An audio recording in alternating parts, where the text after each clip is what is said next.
Bonjour et bienvenue sur le plateau de notre émission Ce que tu ignorais il y a 5 minutes. C'est une émission qui vous informe sur les techniques de marketing digital et j'ai en face de moi M. Edmé Awamenou. Bonjour. Bonjour. Comment allez-vous? Bien, merci. Alors, vous êtes Edmé Awamenou. Effectivement. Vous avez fait un DTS en télécommunication, option technico-commerciale, une licence professionnelle en management et économie du numérique, option gestion de projets innovants. Vous vous êtes inscrit dans un cycle doctoral en innovation, création de la communication digitale. Vous êtes également cofondateur de Startup on Client Gaming, spécialisé dans le gaming et le digital. Effectivement. Et pour finir, vous souhaitez vous lancer dans le consulting. Ça fait beaucoup de parcours. Hein? Disons que je n'ai pas perdu du temps. Alors, pour vous, c'est quoi le marketing digital? Alors, il faut déjà dire qu'il existe énormément de définitions. Mais la définition simple va du principe que le marketing digital regroupe un ensemble de méthodes et de pratiques du marketing qui permet de vendre sur Internet. Vous vous considérez comme un expert du domaine? Non, loin de là. Outre l'aspect humilité, il faut comprendre que ce sont des domaines qui évoluent chaque jour. Vous pouvez proposer des méthodes, des pratiques, des techniques aujourd'hui qui seront efficaces, mais qui demain seront déjà vétustes ou qui auront déjà été remplacées. Quand on parle de marketing digital, on parle de plusieurs disciplines. Partant de l'optimisation et de la création de trafic à la fidélisation et à l'influence et de fidélisation. Qu'entendez-vous par là?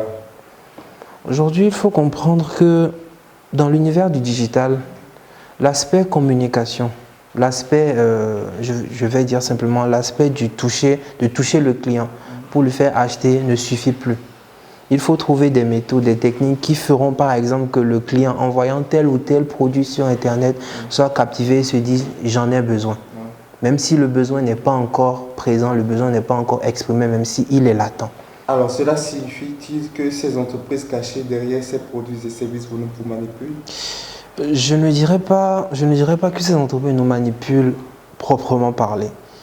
Ces entreprises ont juste trouvé le moyen en fait de non pas toucher votre intérêt pour la chose, mais plutôt d'attaquer vos émotions. Je prends un cas très simple. Je prends le cas de Apple. Apple, par exemple, on sait généralement que ce sont des téléphones portables, des ordinateurs et autres qu'ils vendent. Mais comment Apple fait aujourd'hui pour vous vendre un téléphone estimé à 600 000 et vous l'achetez même si vous avez un revenu peut-être mensuel de 300 000? Vous voyez, c'est drôle, mais quand on se pose la question, on s'assied, on analyse, on se rend compte en fait qu'il y a quelque chose derrière. Parce que si vous sortez aujourd'hui, vous voyez une voiture, vous avez envie d'acheter une voiture, votre budget est de 5 millions. Vous voyez une voiture à 15 millions, automatiquement dans votre tête, vous vous dites que non, je n'ai pas les moyens d'acheter la voiture à 15 millions. Je me contente de garder mon budget et de choisir en fonction de ça. Mais l'iPhone, en fait, aujourd'hui, Apple a réussi non pas à influencer votre décision d'achat, mais à influencer vos émotions. Vous n'avez pas besoin d'un écran plasma de 128 pouces, vous n'avez pas besoin d'un iPhone, vous n'avez pas besoin d'un Mac. Vous en avez envie, en fait. C'est l'envie, c'est le besoin en fait qui est créé et qui fait de vous, comme le diraient certains, les pigeons de la marque en fait. Vous allez remarquer aussi que quand vous utilisez un iPhone aujourd'hui, quand vous utilisez des AirPods, quand vous utilisez un Mac, vous verrez que la sensation n'est plus pareille en fait. Vous n'utilisez plus le téléphone en lui-même, mais vous portez la marque. L'utilisateur d'iPhone se retrouve miraculeusement sans poche. L'utilisateur des AirPods se retrouve miraculeusement sans micro sur son téléphone parce qu'à tout moment, en fait, il doit montrer, il doit valoriser en fait cette marque. Parce que ça lui donne aujourd'hui une position sociale, une position de validation et un statut en fait qui lui donne l'illusion du bonheur. Comment font-elles? Elles utilisent généralement quelque chose qu'on appelle simplement la captologie. La captologie désigne en fait un ensemble de techniques et de méthodes qui sont là en fait pour vous persuader d'acheter ou d'aller par exemple sur tel site, sur telle application en fait. C'est comme le cas des réseaux sociaux aujourd'hui. Si on vous envoie un lien sur Instagram par exemple ou Facebook par exemple, on vous dira automatiquement oui que clique dessus pour voir la publication de tel. tel abonné a publié tel contenu et tout. À partir de ce moment, vous allez cliquer, vous allez voir, mais automatiquement, au bout d'1 heure, au bout de 2 heures, vous vous retrouvez toujours sur cette application, à toujours voir le contenu, à toujours vouloir un peu plus en fait. Parce que c'est fait comme ça. Les gens, quand on considère ces applications, ne l'ont pas fait pour vous permettre de gagner du temps, non. Parce qu'aujourd'hui, en fait, qu'est-ce que ces applications achètent? C'est votre temps. C'est le capital temps. Aujourd'hui, ce ne sont plus les gens qui font les publicités, qui se rapprochent de Facebook, d'Instagram ou autres.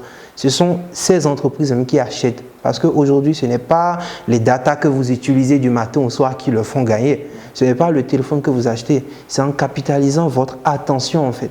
Le fait que vous passiez 24 heures, 72 heures sur l'application qui fait qu'ils se disent, oui, nous gagnons de l'argent. Parce qu'à chaque clic, à chaque slide que vous défilez et tout, ça leur apporte des bénéfices. Ça leur permet de dire, bon, après avoir feuilleté tel catalogue et tout, il sera potentiellement intéressé par un téléphone portable, il sera potentiellement intéressé par un ordinateur.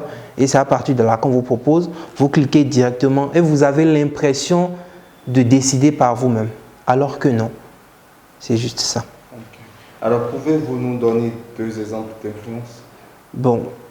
Le premier exemple d'influence, je vais revenir sur les réseaux sociaux dont je vous parlais tout à l'heure et essayer de vous présenter un modèle.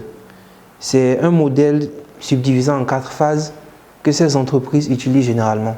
Parce que vous savez comme moi aujourd'hui que la publicité et la communication nécessitent énormément de coûts. Mais la plupart du temps, le retour sur investissement est soit trop bas ou carrément inexistant. Donc, il y a 4 différentes phases que ces entreprises utilisent souvent.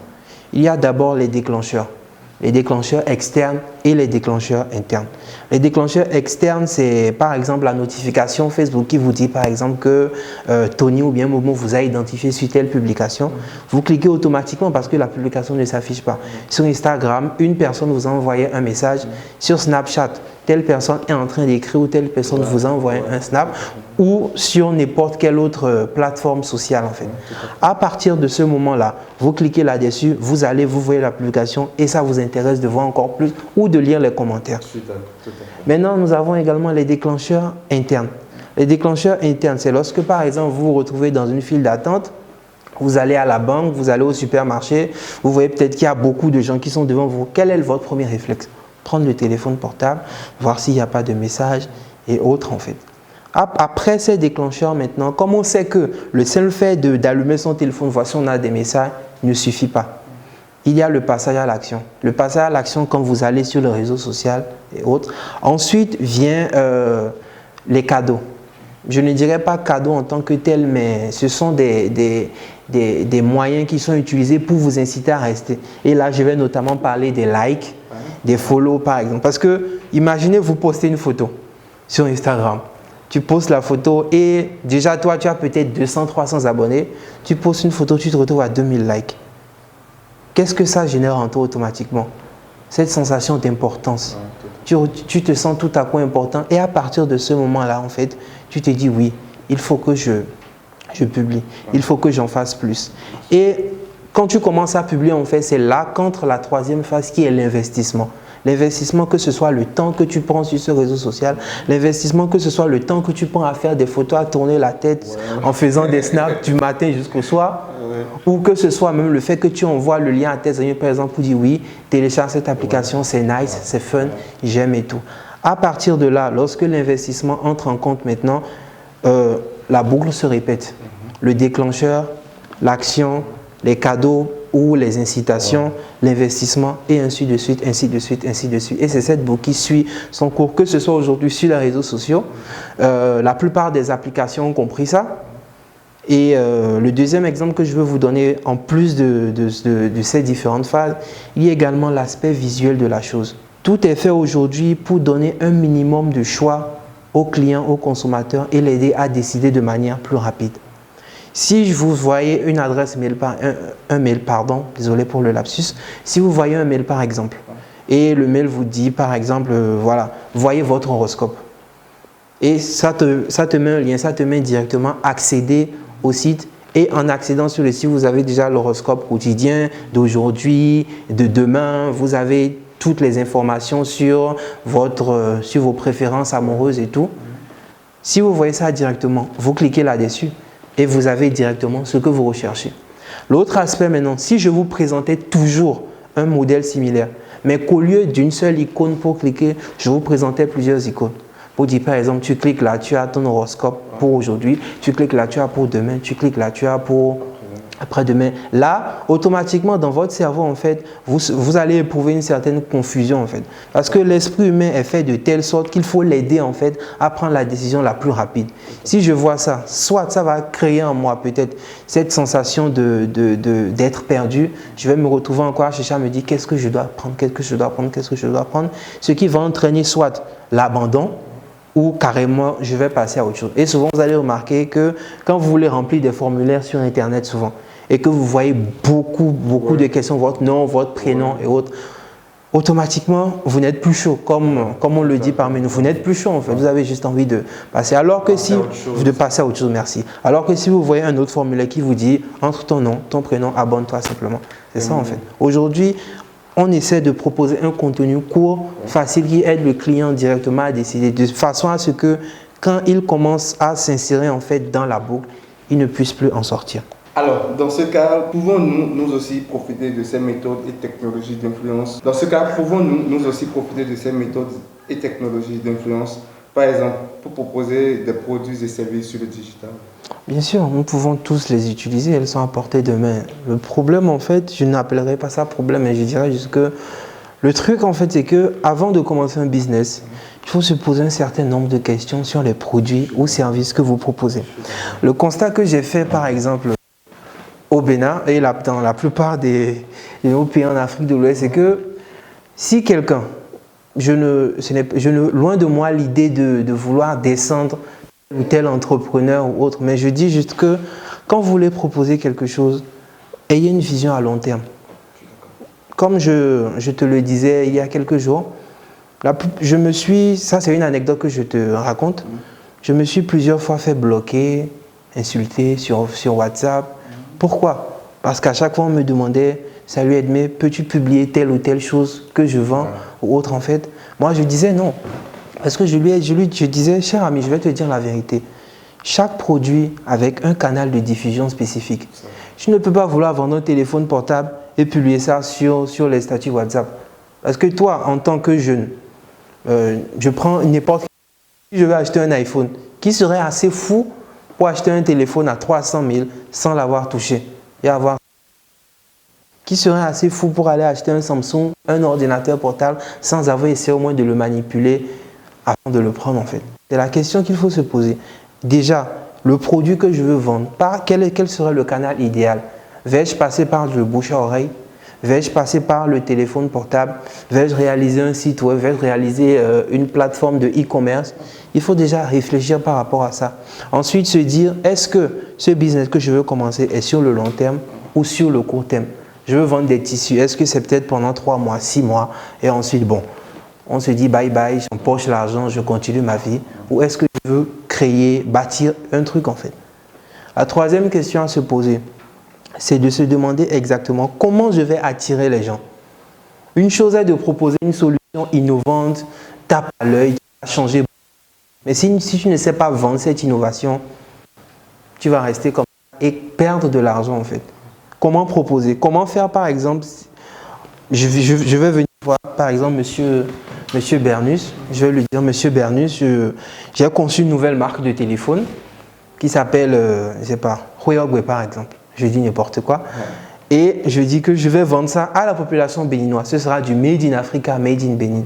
Si j'amène et je te dis par exemple que, voilà, je te propose ce téléphone-là, c'est tout joli, c'est du Made in Africa, c'est nice et tout. Tu as déjà des idées préconçues en te disant par exemple que la plupart des produits africains, même si on veut soutenir nos gens aujourd'hui, ce n'est pas de la qualité. Donc si je viens vers toi, même avec tout l'amour, même avec toute la bonté que tu auras pour moi, tu vas te dire, je te rappelle, mais tu ne me rappelleras pas. Pourquoi? Parce que je n'ai pas résolu un besoin en fait. Ensuite, si je reviens vers toi et je te dis, Monsieur Gougan, je te propose ce téléphone, ça va te permettre de faire ci. Au lieu d'acheter par exemple 30 gigas par mois sur ton téléphone et ça finit au bout de 15 jours, avec ce téléphone par exemple, tu économises beaucoup plus de mots. Tu achètes peut-être 15 gigas, mais ça dure 2 mois. Là, tu te dis que si j'achète ce téléphone, j'économise de l'argent. Là, tu te dis que il est en train de résoudre un besoin en fait que je rencontre. À partir de là, tu vas commencer à me poser des questions là-dessus et tout. Et c'est là que commence le processus en fait. Comment transformer un prospect en client? Comment transformer quelqu'un qui visite ta plateforme en leads et en client en fait? C'est là le processus. Parce que si tu n'arrives pas à identifier ça, tu vas passer ton temps à communiquer, à appeler, dire copain, copine, viens acheter ça chez moi. Personne n'achètera en fait. C'est ça. Donc, ensuite, après cette troisième question maintenant, il faut se demander, est-ce que je veux rendre mon produit addictif? Addictif dans le sens où, est-ce qu'après avoir vendu une fois, la personne reviendra continuellement vers moi pour me dire par exemple, Kogan, je vais acheter ça encore chez toi, je vais acheter ça encore chez toi. Parce qu'aujourd'hui, tu le sais très bien, nos mamans, souvent quand elles achètent des tissus ou des trucs chez telle ou telle dame et que c'est de la qualité, leur premier réflexe quand elles en ont besoin ou si leurs amis en ont besoin, c'est d'appeler la même dame en fait. Ouais. C'est comme ça, il faut se poser d'abord ces 4 questions avant de pouvoir dire oui, je vais faire ci sur le marketing digital. Parce qu'aujourd'hui, tu vas avoir beaucoup de gens qui vont sur des formations d'1 mois, 2 mois, 3 mois, qui finissent, qui se disent je suis expert en marketing digital, je suis expert en tel, je suis expert en communication digitale, alors que c'est un ensemble de procédés en fait qui est amené à changer régulièrement, mais qu'il faut suivre, avoir une ligne directrice pour pouvoir évoluer. Donc c'est un peu ça. Alors, aurez-vous quelques méthodes ou astuces à nous proposer? Il en existe à foison. Énormément de méthodes. Je vais parler par exemple d'un procédé marketing. Je ne dirais pas un procédé, mais c'est ce qu'on appelle le marketing des couleurs. Je ne sais pas si vous avez entendu parler de ça. Comment faire par exemple pour qu'un produit vous tape directement à l'œil et vous attire automatiquement? Je prends Coca-Cola. Vous ne vous êtes jamais demandé pourquoi Coca-Cola était rouge? Pourquoi DHL était jaune? Pourquoi Starbucks était vert? Pourquoi WhatsApp était vert? Pourquoi Snapchat est bleu? Pourquoi Facebook est bleu? Parce que si vous vous arrêtez un moment et que vous commencez à vous poser ces questions, à faire des recherches, vous comprendrez en fait que ce soit la forme, le logo, la façon dont elle est représentée, tout est fait de manière à ce que le client, une fois qu'il voit, une fois qu'il clique, il ne puisse plus lâcher en fait. Le rouge par exemple, comme je vous disais, c'est une couleur qui excite. Pas excité dans ce sens, mais c'est une couleur qui excite, qui attire l'attention, qui incite à l'urgence. Donc quand vous voyez en fait, vous avez une envie directe. Et c'est là que vous vous dites par exemple que je n'ai pas soif, mais j'ai envie d'acheter du coca glacé. J'ai envie de prendre telle chose glacée. C'est tout ça en fait. Le vert par exemple, c'est une couleur généralement c'est l'harmonie, c'est une couleur qui sous-entend l'harmonie en fait, la paix. Ce qui fait que la plupart du temps, vous allez remarquer que même si vous n'avez personne à qui écrire sur WhatsApp, mais que vous n'avez pas de connexion, vous êtes mal à l'aise. Pourquoi? Parce que c'est entré dans votre quotidien en fait. Ouais. On arrive aujourd'hui à rendre Facebook, Instagram, Snapchat, WhatsApp, à les faire entrer dans le quotidien de manière à ce que dès que vous vous réveillez le matin, au bout de 15 minutes, le premier réflexe, prend mon téléphone, est-ce que j'ai reçu des messages? Est-ce que quelqu'un a pensé à moi? Est-ce que ma copine, mon ami, mon père, ma mère, mon cousin m'a appelé? C'est ça le premier réflexe. Maintenant, à partir de ce moment-là maintenant, on évalue la couleur qui est assez adéquate pour ce que je vais vous proposer. Je vais vous proposer un téléphone portable un peu tape à l'œil. Je propose un téléphone, une version rouge. Je ne sais pas si vous vous rappelez, lorsque Apple avait lancé l'iPhone 7, l'iPhone 7, l'iPhone 7 Plus et tout, et ça marchait. Vous allez voir qu'ils ont ensuite proposé une réédition, édition limitée en couleur rouge. Les gens n'avaient pas forcément de problème. Dans le temps, j'avais un iPhone 6, mais quand j'avais vu, mon téléphone n'avait pas de problème. Il datait juste d'1 mois. Et quand j'ai vu la couleur, je me suis dit en même temps, il faut que je l'ai. Au final, je l'ai eu. Ça n'a rien changé en fait. Pourquoi? Parce qu'ils ont réussi à me pousser en fait à acheter d'une manière ou d'une autre en fait. Outre le marketing des couleurs, il y a aussi les techniques de persuasion. Les techniques de persuasion qui vont faire par exemple que vous n'aurez même pas besoin personne n'aura besoin de vous dire va sur Facebook par exemple pour que vous allez là-dessus. Pour vous expliquer ça de façon un peu plus simple, dernièrement mon frère m'avait montré une application qui avait été conçue par des Béninois et tout et qui permettait d'acheter et de vendre des produits en deuxième main. J'ai visité la plateforme, ils ont fait une plateforme et une application. J'ai visité, j'ai aimé le contenu, j'ai trouvé ça innovant, intéressant. Mais le problème, c'est qu'aujourd'hui, personne ne connaît ça. Pourquoi? Parce que, comme je le disais tout à l'heure, tu proposes une solution innovante, mais si tu ne sais pas comment vendre, tu auras gaspillé de l'argent en fait. Pourquoi? Parce que au Bénin, certes, c'est depuis ces dernières années, depuis 2015-2014, on commence à parler de la culture du digital et tout.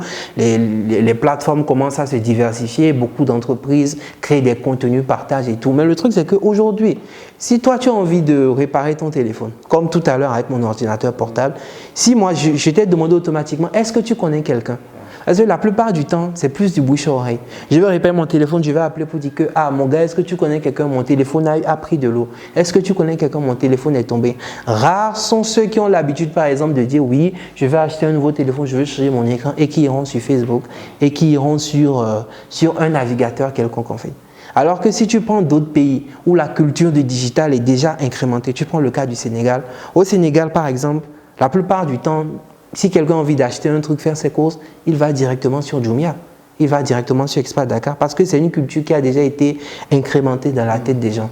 Une chose est de proposer une solution, l'autre chose est déjà de savoir comment la mettre dans la tête du client pour que oui, je propose ça au bout de 3 mois, 6 mois, après avoir élaboré une stratégie marketing digital bien propre, je puisse commencer à gagner de l'argent en fait. C'est ça le principe. Pensez-vous organiser des séminaires sur toute cette thématique passionnante? Bien évidemment. Je compte les commencer d'ici, si Dieu le veut, d'ici 1 à 2 semaines. Parce qu'il y a encore énormément de choses qu'il faudra, qu'il faut partager, Parce qu'aujourd'hui, la culture du digital ne se limite pas qu'à quelques mots, ne se limite pas qu'au codage, ne se limite pas qu'à la conception de sites web, ne se limite pas qu'à WhatsApp, Facebook, YouTube, Snapchat simplement. Il y a énormément de choses en background qui, si tout le monde le sait, vendront. Parce qu'une chose est de proposer, comme je le disais tout à l'heure, une chose est de proposer, mais une chose est de savoir comment toucher le client. Et la troisième chose est de savoir comment vendre et rendre ce produit addictif, de manière à ce que le client ne puisse plus s'en passer, de manière à ce que ça entre dans son quotidien de tous les jours. Voilà un peu. Alors, aurez-vous un contact pour permettre aux gens intéressés par du consulting de vous contacter? Non, bien sûr. Donc, c'est le 229 61 11 14 65. Alors, nous sommes à la fin de notre émission. Merci de nous avoir suivis et à très bientôt.